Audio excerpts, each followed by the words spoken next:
হার জিত নিয়ে আমি খুব বেশি ভাবি না। সকালে ঘুম থেকে উঠি, যে কাজটা করি ওটাতে নিজের বেস্ট দেওয়ার চেষ্টা করি।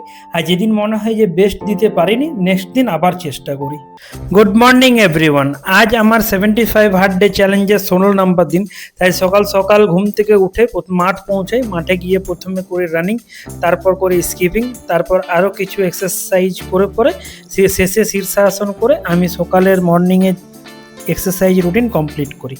আজ শ্রীমদ্ ভগবদ্ গীতায় পড়লাম, ভক্তি যোগের অনুশীলন কখনো ব্যর্থ হয় না এবং তার কোনো ক্ষয় নেই। তার স্বল্প অনুষ্ঠানতাকে সংস্কার রূপ মহাভয় থেকে পরিত্রাণ করে।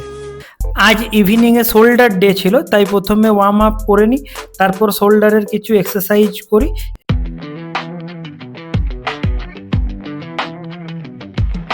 এবং শেষে পেটের এক্সারসাইজ করে আজকে সন্ধ্যার জিম কমপ্লিট করি। সকলে সুস্থ থাকুন, ভালো থাকুন, খুশিতে থাকুন। আবার আগের দিন দেখা হচ্ছে নতুন ভিডিও নিয়ে। চ্যানেলটি সাবস্ক্রাইব করতে ভুলে যাবেন না। Thank you so much.